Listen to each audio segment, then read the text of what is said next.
This is Talking Points.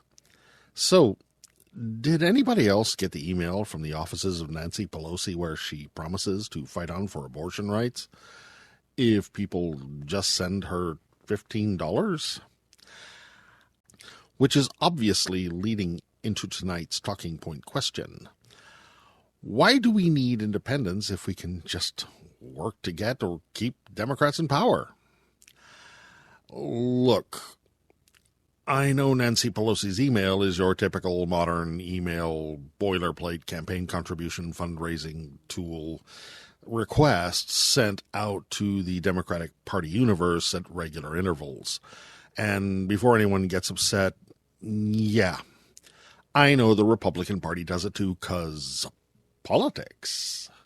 But really, isn't she already rich enough from her donor base and massive political war chest to not need my sad little $15 donation? No? I mean, did she not basically just hand over the U.S. congressional gavel to that fascist Republican Bakersfield Village idiot Kevin McCarthy, making it very doubtful any Roe versus Wade effort could even get a vote in the next 2 years? Particularly aggravating considering she was House Speaker with a Democratic majority in both houses and a Democrat in the White House. She had to know the Christian right had Roe v. Wade on the chopping block in the Supreme Court and still did nothing to set abortion rights in legal stone with federal legislation. Just like she didn't do with so many other issues when she actually had the power to do so.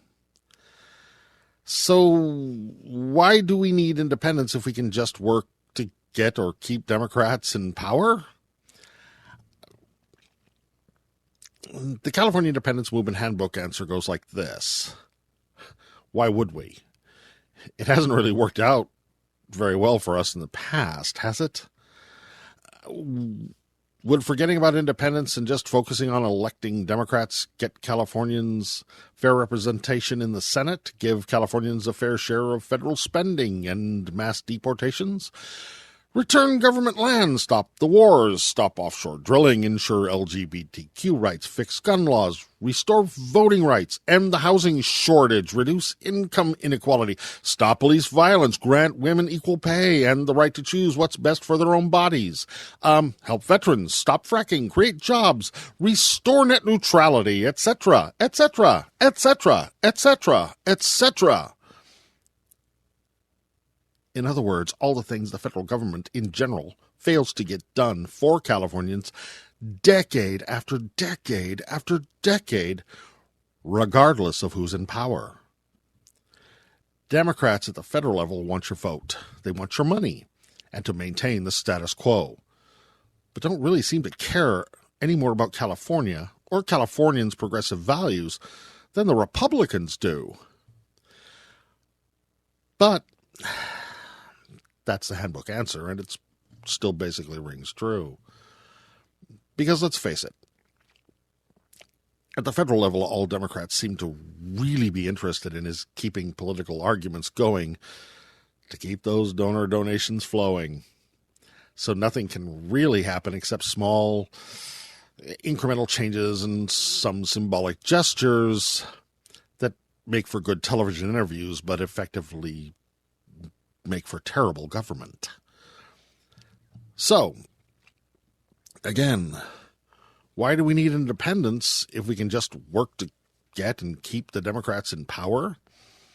Well, the same Nancy Pelosi whose campaign has the gall to ask long-suffering Californians for donations when she should be on the verge of retirement is the same Nancy Pelosi who seems to have redefined the term liberal to mean that she's generally okay with people wanting their basic human and civil rights as long as they don't want peace, environmental regulation, or universal health care, gun control, etc., etc., etc., etc. Again, you know,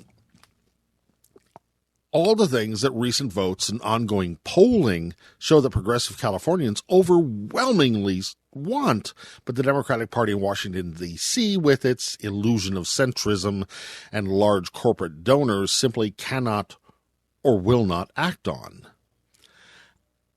The trickle-down effect of this is that California State House Democrats also live and work under these same federal paradigms. Because California State House Democrats know that to get that big corporate donor payday, they need to sell out their constituents and move up in any way they can to become federal government Democrats.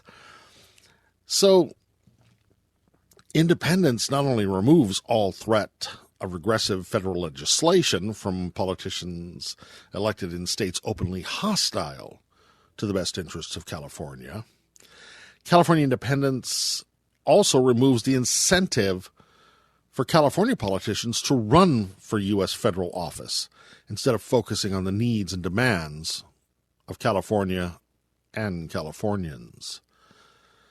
So, why do we need independence if we can just work to get and keep Democrats in power? Answer: because California independence has the best chance to keep our nation's state politicians local, accessible, focused, and without America's corporate donors, maybe even honest. This is Talking Points.